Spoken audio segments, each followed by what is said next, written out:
Greetings to all. A couple of words in memory of Gonzalo Lira. I wanted to speak about Gonzalo Lira, an American Chilean influencer, YouTuber. He was also a filmmaker, and I think he was a writer as well. A very unique guy in a sense, but he was 1 year older than myself. He was born in 1968 in a pretty upper echelon of middle class in America, son of Chilean diplomats, as he said. And he died just a few days ago. I think it was on January 11 that he died in a hospital in Kharkiv, Ukraine, as a result of his imprisonment and incarceration. He had double pneumonia and some other health issues exacerbated by his unlawful and unjustified imprisonment. Of course, the puppet government of Nazi Ukraine used their powers to silence him. Or better yet, it is my firm conviction that it is the DC that gave the green to silence this man forever. But let's first talk about my acquaintance, of course, via internet. I never met him personally, of course. It all started in 2022 at the beginning of the special military operation, and he was one of the first English-speaking independent journalists and influencers who began to speak bare truth about what was taking place in Ukraine, the truth about the bloody clown Zelensky and his sugar daddy and promoter oligarch Kolomoisky, about Victoria Nuland and Biden's dirty business in Ukraine, and Hunter getting his 50 grand a month for just doing nothing, I guess, in Burisma, this oil and gas company in Ukraine. I mean, just stuff that he was broadcasting, just using his, I think it was his iPad, or maybe an iMac. I mean, just some sort of a simple computer. That was back in 2022. In point of fact, the very first encounter was he made this very short video on the go, just a short video. Remember at first when this thing started to happen, the Russians were even in the vicinity of Kyiv. Of course, it was not to overtake Kyiv. It was just to have the Ukrainians sit down for the in order to achieve a peace agreement with Ukraine. Well, it never materialized, even though they were real close in Istanbul and so forth. I mean, those of you who follow independent news know that that's the case. I mean, it's been spilled even by some Ukrainian officials that they were very close to signing a peace agreement with Russia. But anyway, they began close to Kyiv. There were some Russian troops at that point, and Klitschko, who was the mayor of Kyiv, they decided to just to supply to freely guns, rifles to general populace in Kyiv, and of course that ended up all those militias and people running around with guns and shooting at each other, and there were noise of gunfire sometimes at nights and so forth. And Gonzalo, it was the first time I saw him on a video. He was kind of this interesting individual speaking about the stupidity of Kyiv authorities. He says that there are no Russians here, but that this giving out of rifles will lead to casualties because that's just a stupid decision. And it was, of course, a stupid decision. But that was my first encounter. Then he had to run from Kyiv because he said that some inconvenient truth that At that point, he wasn't very deep into the conflict between Russia and Ukraine, historical roots, and all of that. He got immersed in that later on, but at that point, was just judging the decision by the authorities of Kiev and so forth. But SBU, which is the secret service, I mean, it is actually the security service of Ukraine, i.e., Gestapo of Nazi Ukraine. They went after him. He had to flee from Kiev, and he went to Kharkov, where he remained to his death in Ukrainian prison. Anyway, and from Kharkov, he began to broadcast his podcasts and streams about stuff, basically of geopolitical nature, with some historical, facts. But the most interesting thing, in my opinion, was his explanation of why Victoria Nuland hates Russia with such insatiable, vicious hatred. And it was very interesting, the recourse into history, how it all came about, and the Jewish roots, and from Odessa and so forth, how her grandfather was traumatized by this forceful immigration to the States. He never assimilated to Americans. Just stuff. And he was very interesting. I found him so entertaining, informative, and even gripping. And mind you, this guy, this foreigner, is trapped in Kharkov under this very oppressive Ukro-Nazi government. I mean, all this talk about that, oh boy, we're trying to save democracy there. It's all crap. I mean, most people who have the brain know that Ukraine is no democracy. It's very oppressive, authoritarian regime based upon ethnic supremacy, a very anti-Russian, anti-everything else. It's basically Bandera ideology. And if you know the name, infamous, odious name of Stepan Bandera, Ukrainian nationalist, one of the founders of Ukrainian Organization of Nationalists, OUN, I mean, Organization of Ukrainian Nationalists. And actually, Ukrainian Nazism predates German Nazism. That's an interesting historical observation, but that is actually true. So they were just as vicious, as bad as Hitler's Nazism. But of course, that's you never hear that from mainstream media, and it caught my attention. And he was, in my opinion, one of the first ones to speak out boldly against this Kiev Nazi regime, which was established subsequent to this violent coup d'etat in 2014 in Kiev, which is sometimes wrongly termed as a revolution of dignity. Boy, it was a bloody coup d'etat, arranged, orchestrated, directed by the DC, by the ilk of Victoria Nuland and John McCain and Lindsey Graham, who said that the best investment is that Russians are dying and so forth. They're just crazy people like that. So, and Gonzalo Lira was just sitting in this apartment somewhere in Kharkov, and he was streaming almost daily. Again, about Zelensky, who Zelensky is, this Volodymyr, who was heralded as a Churchill of our time at the beginning of, especially and he was so interesting.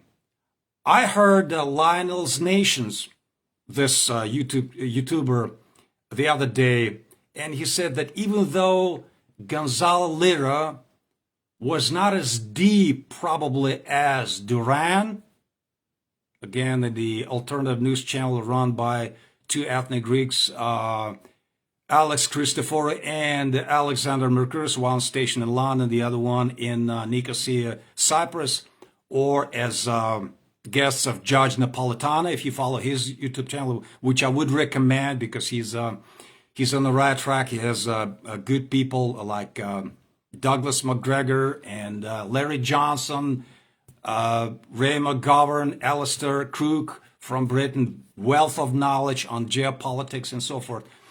And this fellow said, well, he was not as deep. I would differ on that. I found personally Gonzalo Lira as a very knowledgeable person, very astute, very intelligent, and he was also very likable. I mean, his personality. I mean, if you look, they're still there.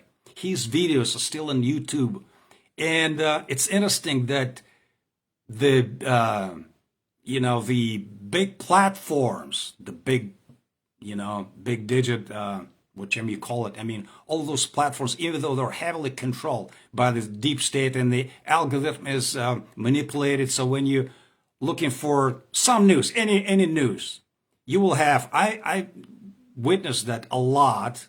Something about Russia, for instance, so forth. You will, first of all, you will see the first top, I mean, maybe 20 or 30 videos that would be highly critical and filled with propaganda lies about whatever, Putin or Russia and anything. And then maybe at the end you will see some alternative media which presents things in a different light because it is still manipulated and controlled and so forth. But interesting fact that even though Gonzalo Lira has been silenced effectually, killed in Ukrainian dungeon. I mean, yes, last days he was in this hospital and he died officially from the severe case of double pneumonia, but he was actually just pretty much killed.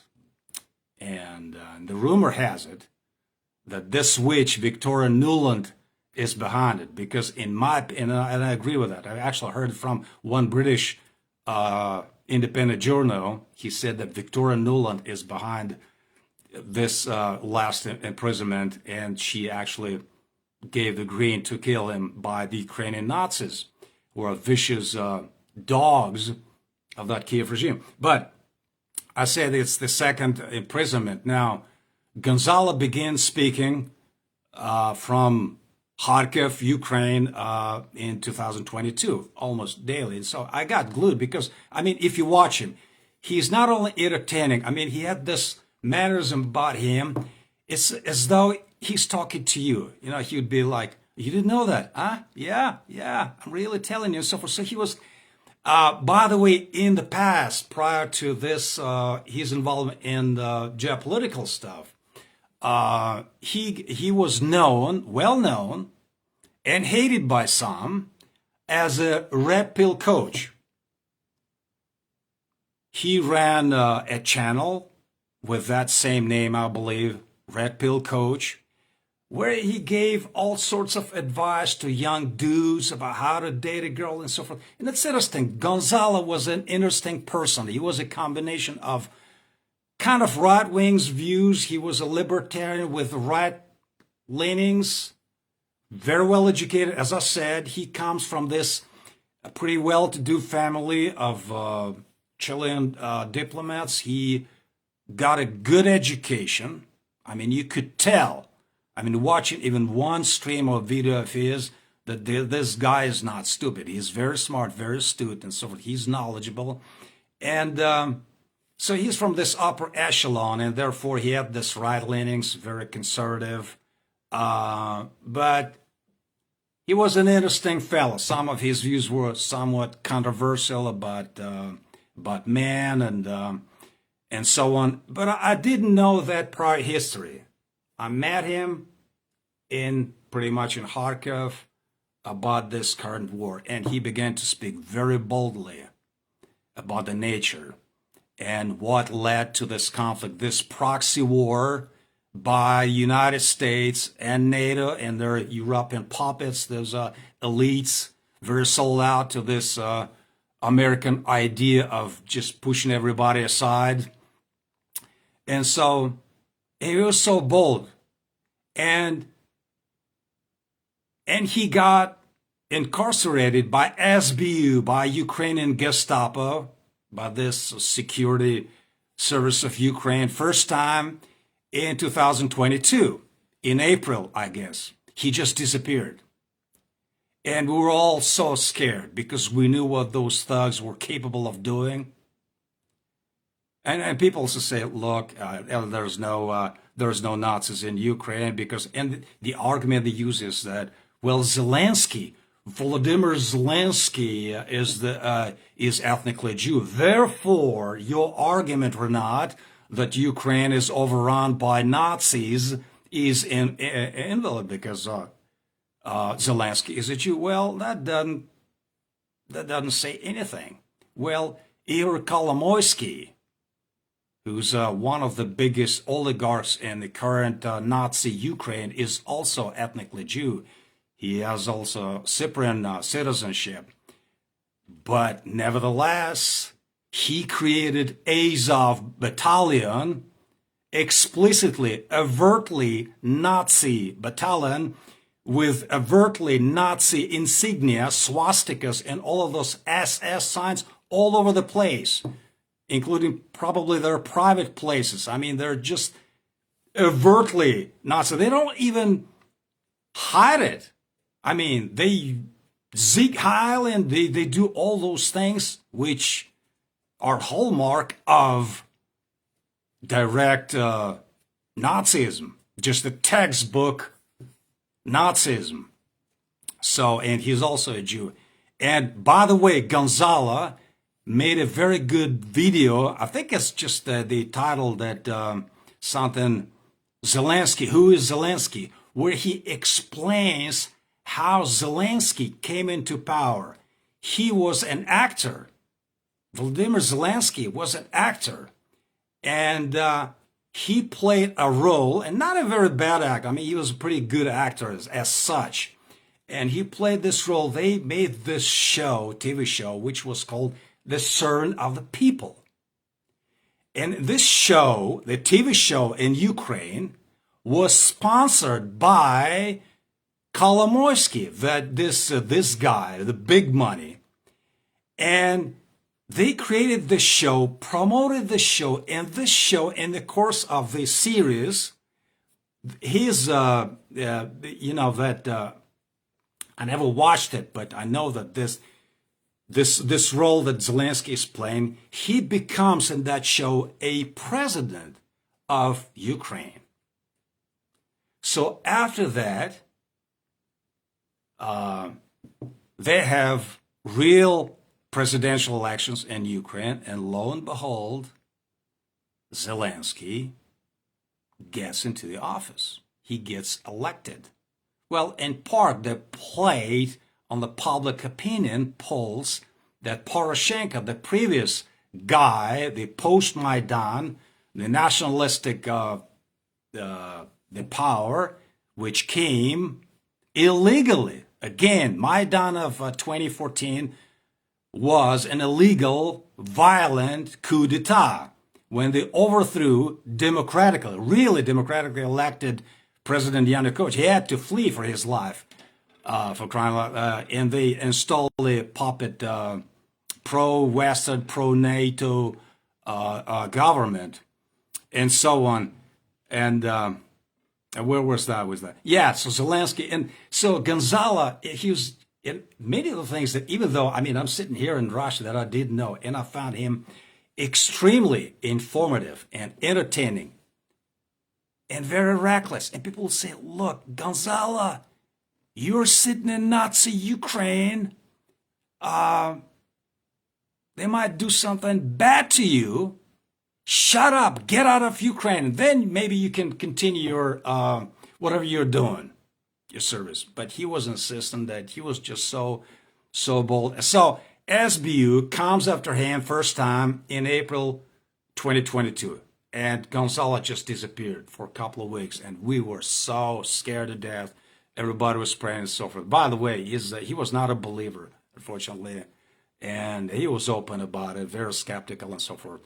But nevertheless, and then he came back 2 weeks later. But um, first time they let him out, um, they kept him in some basement, interrogated him, charged him, and so forth. Well, he comes out 2 weeks later on Duran with Alex Cristoforo.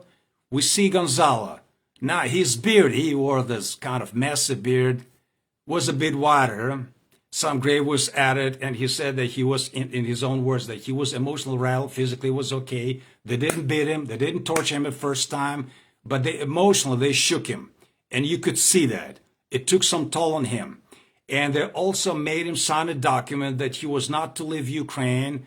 They started this, officially opened the case against him. And he said that I couldn't go into the details because, again, he was on an oath not to make this public. But he had to sign this paper. I'm not going to leave Ukraine. I'm here. I'll be law abiding, blah, blah, blah, blah, blah. So he stayed. And because he was kind of really typical Western type of guy, he obeyed that order, and he continued in Kharkov. Never attempted to run away. There's also some things that you need to know. He had a wife of Ukrainian descent and two children, I guess. He never spoke much about it. He said they're in a safe place. So he had some blood connections in Ukraine. So he didn't run. And he continued, once he got out, he continued with just as bombastic. He would call Zelensky a bloody fascist, Nazi, crackhead, as he is. Zelensky is a Nazi, fascist, crackhead, because he's on cocaine, no doubt. I mean, it's just a bloody idiot, puppet of the deep state in the DC and so forth. But and people says, Gonzalo, you're being reckless. You know, again, people were warning him. And after a while, I mean, it took almost a whole year, and he started also making some roundtable discussions. He ran even the channel, just inviting different guests like New Atlas, Brian Berletic, people, again, the Duran, some other independent newsmakers.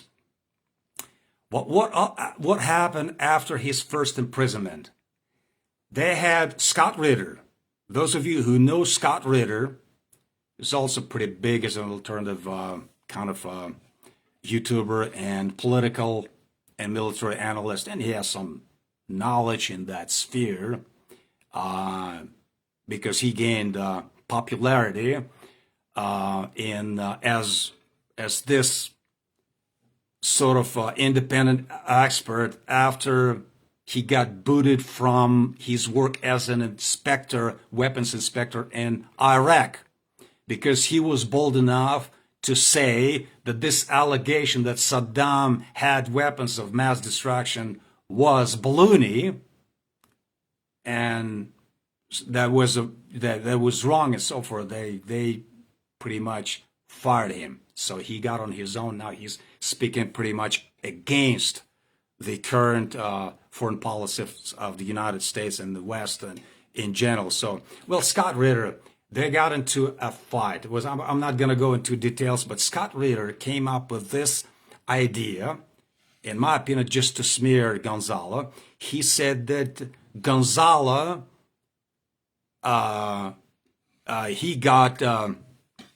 he became an SBU asset. All right.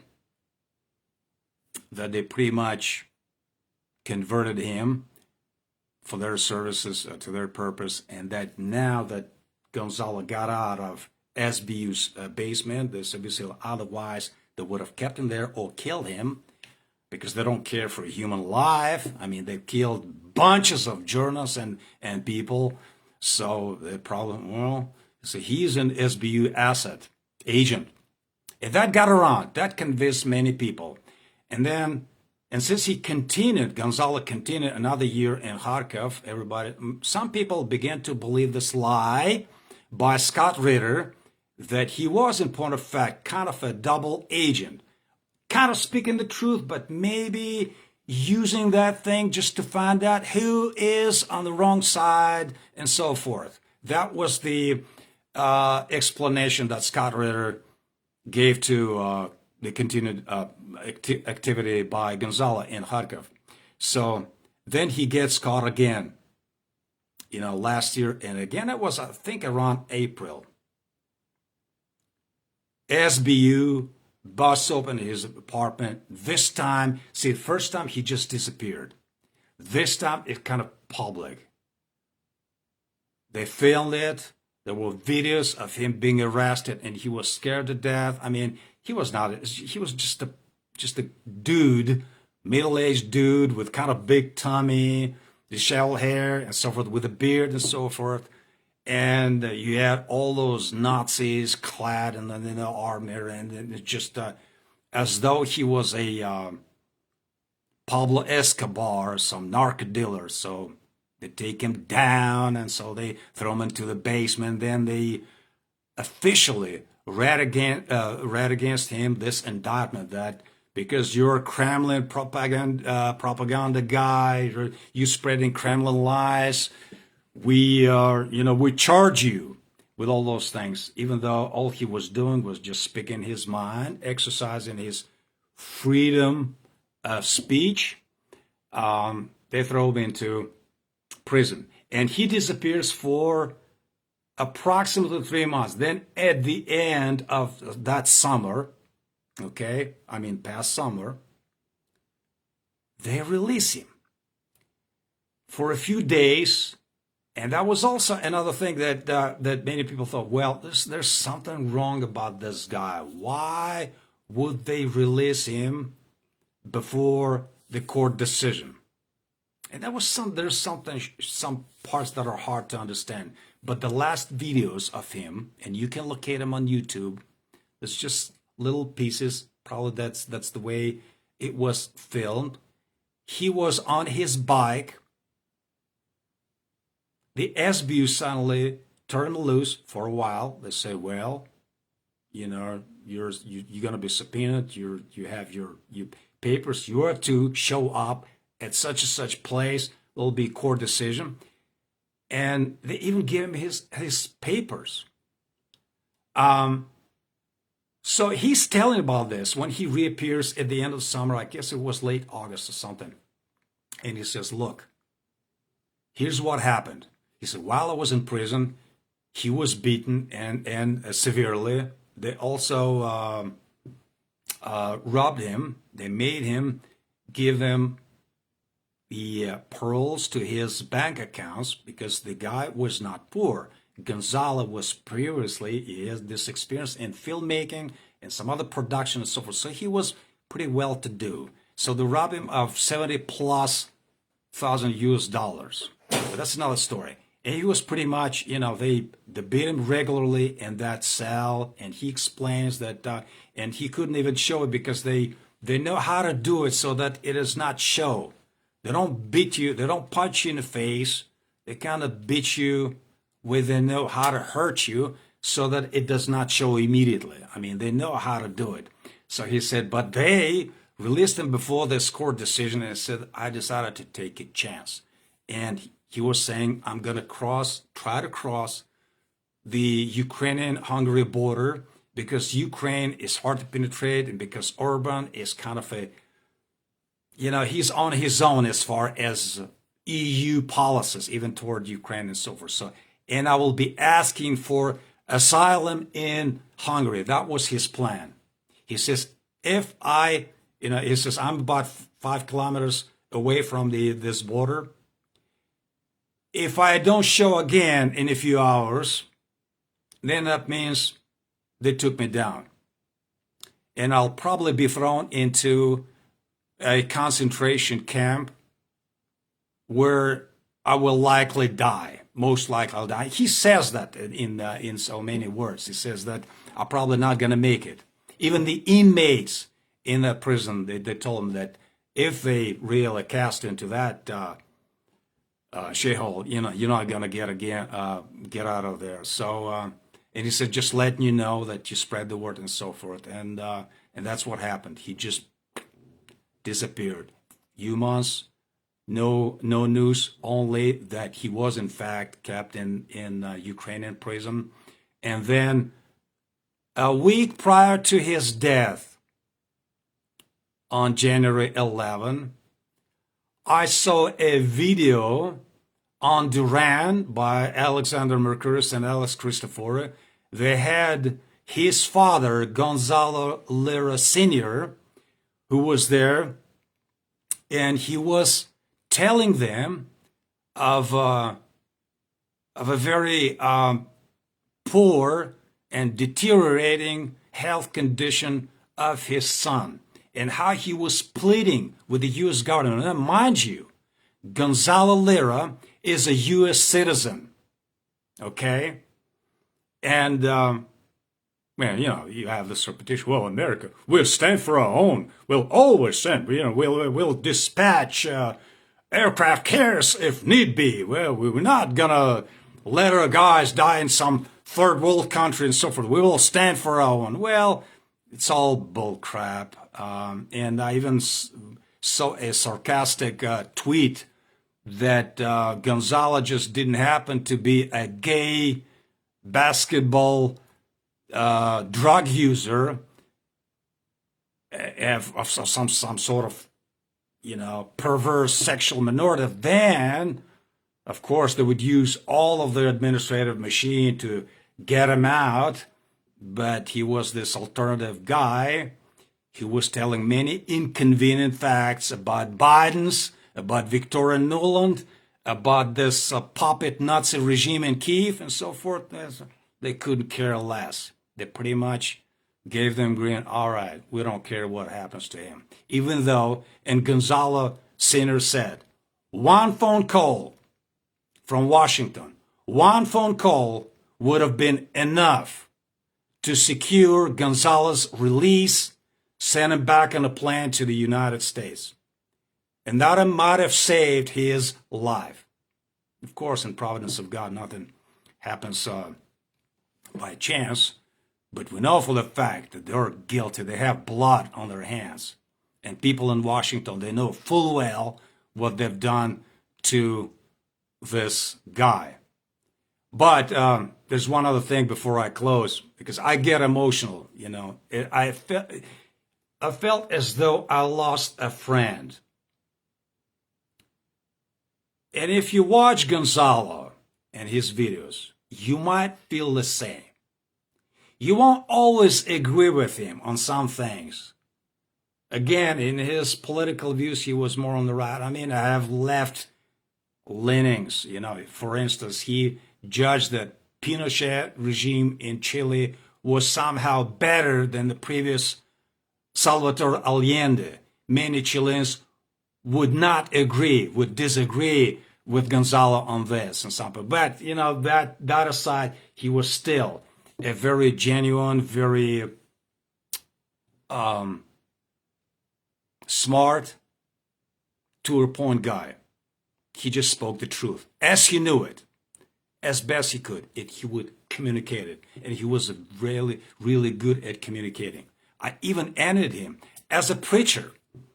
I looked at him, I said, wow, how can he be so relatable and communicate things sometimes that are of complicated nature on Bitcoin, even on, you know, on things like that, on some intricacies of financial systems. But he'd be so well in communicating to a simple Joe and Jane, like myself, like maybe you, so that you get the point. He was very good at that. So he died. Brian Berletic of New Atlas, in his, I think, last video said that at least his death, that Gonzalo is dead now, at least it puts to rest all of those lies promulgated by Scott Ritter that Gonzalo Lira was an SBU asset. And the simple logic is that if he had been their agent, Why would they keep him imprisoned? Why would they let him die? They would keep him at large, let him do his dirty work. But they kill him. And that puts to rest all of those dirty conspiracies. So Gonzalo Lira will be remembered. He will be greatly missed. He was one of the first. He was the most fearless one. Again, he was sitting in Kharkiv, run and controlled by Nazis who worship Stepan Bandera, whose movement is responsible for killing, slaughtering tens of thousands of Jews, Poles, Russians, communists.